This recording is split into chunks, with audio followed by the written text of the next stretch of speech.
इस वक्त की सबसे बड़ी खबर तमिलनाडु से निकल कर आ रही है। महाबलीपुरम रिसोर्ट में टीवीके के 108 एमएलए को शिफ्ट कर दिया गया है। बहुमत से दूर है टीवीके, समर्थन के लिए तेज है अंदर खाने डील। तमिलनाडु में फिर से रिसोर्ट पॉलिटिक्स, किसके साथ जाएंगे विजय।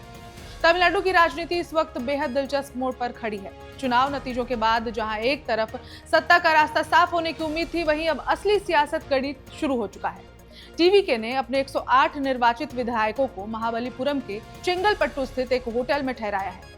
ये कदम ऐसे समय पर उठाया गया है जब पार्टी बहुमत के आंकड़े से कुछ सीटें दूर है और सरकार बनाने के लिए समर्थन जुटाने की कोशिशें तेज हो गई हैं। 234 सदस्यीय तमिलनाडु विधानसभा में बहुमत का आंकड़ा 118 है और टीवीके इस जादुई संख्या से करीब 10 सीटें पीछे बताई जा रही है। ऐसे में पार्टी के सामने सबसे बड़ी चुनौती यही है कि वो किस तरह से अतिरिक्त समर्थन जुटाए। यही वजह है कि विधायकों को एक जगह सुरक्षित रखने की रणनीति अपनाई गई है ताकि किसी भी तरह की तोड़फोड़ या फिर राजनीतिक दबाव से बचा जा सके। राजनीति में रिसोर्ट पॉलिटिक्स कोई नई बात नहीं है। इससे पहले भी कई राज्यों में चुनाव के बाद विधायकों को होटल या फिर रिसोर्ट में ठहराने की खबरें सामने आती रही हैं। इसका मकसद साफ होता है, विधायकों को एकजुट रखना और विपक्षी दलों के संभावित संपर्क या फिर दबाव से उनको दूर बनाए रखना। टीवीके का ये कदम भी उसी रणनीति का हिस्सा माना जा रहा है। अब पार्टी प्रमुख विजय के सामने सबसे अहम सवाल है कि सरकार बनाने के लिए किस रास्ते पर आगे बढ़ा जाए। फिलहाल 3 विकल्प चर्चा में है। पहला, निर्दलीय या फिर छोटे दलों का समर्थन लेना। दूसरा, एआईएडीएमके के साथ गठबंधन और तीसरा, डीएमके से किसी तरह का समर्थन। हालांकि कांग्रेस से अलायंस की बात ऑलरेडी वहां पर चल रही है। डीएमके के साथ गठबंधन की संभावना बेहद कम मानी जा रही है क्योंकि चुनाव प्रचार के दौरान टीवीके ने डीएमके पर तीखे हमले किए थे।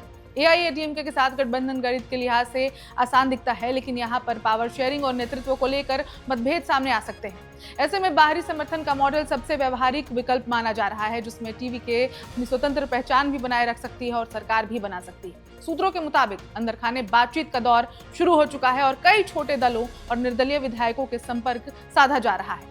वहीं दूसरी पार्टियां भी स्थिति पर नजर बनाए हुए हैं और अपने अपने हिसाब से रणनीति तैयार कर रही हैं। तमिलनाडु की राजनीति में ये स्थिति बेहद अहम है क्योंकि दशकों से चली आ रही 2 दलीय राजनीति अब टूटती नजर आ रही है। टीवीके का उभार इस बात का संकेत है कि जनता नए विकल्पों को मौका देने के लिए तैयार है। अब सबकी नजर इस बात पर टिकी है कि क्या विजय बहुमत का आंकड़ा जुटा पाते हैं या फिर नहीं। आने वाले कुछ दिन तय करेंगे कि तमिलनाडु की नई सरकार किसकी बनेगी और क्या ये बदलाव स्थायी रूप ले पाएगा।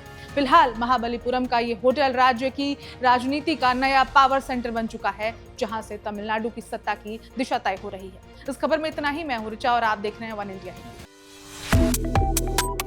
Subscribe to One India and never miss an update. Download the One India app now.